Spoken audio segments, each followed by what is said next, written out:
President Trump saying Fogel's release is really a sign of more negotiations to come. That's the important element here, Nichole, is that the president has vowed to keep those lines of communication open between Washington and Moscow, and now today acknowledging that a phone call has taken place between President Trump and Russian President Vladimir Putin. We've gotten a bit of an indication from the president as to what exactly this pertained to. He put out a statement saying, "We each talked about the strengths of our respective nations and the great benefit that we will someday have in working together. But first, as we have both agreed, we want to stop the millions of deaths taking place in the war with Russia and Ukraine." President Putin even used my very strong campaign motto of common sense.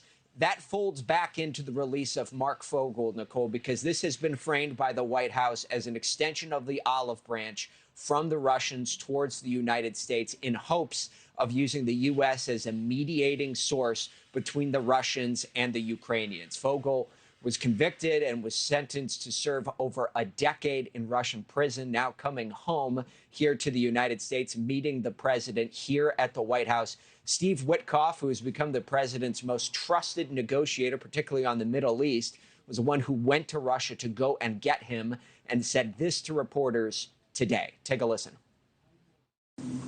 I think that getting Marc Fogel out was critical.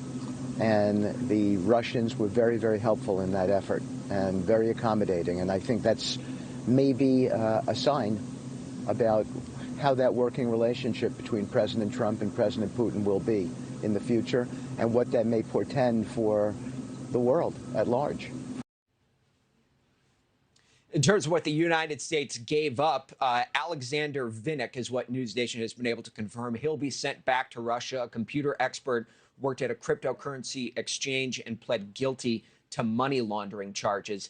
Again, all of these developments that you're watching over the last few hours, Nichole, this is all meant to help segue into these anticipated to be highly pivotal conversations between the Russians and the Ukrainians, with the United States right in the center here. Nichole. All right, so much happening, Robert, including Vice President Vance, who will be meeting with Ukraine President Zelensky. That's happening at the Munich Security Conference.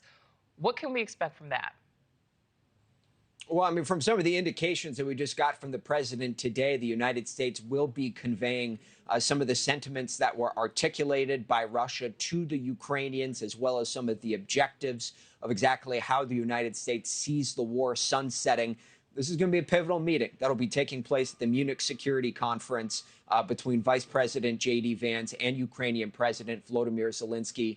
And a few other things that we're gleaning here today, Nichole. You listened to Defense Secretary Pete Hegseth, who came out today and talked about a couple of those elements towards ending the war, saying that NATO membership for Ukraine seems to be unrealistic. Returning Ukraine to its original 2014 borders, which would include the Crimean Peninsula, that seems unrealistic. But the United States' message is that the war needs to be brought to an end and agreement needs to be struck as quickly as possible. Nichole. All right, Robert Sherman live for us there in D.C. Thank you.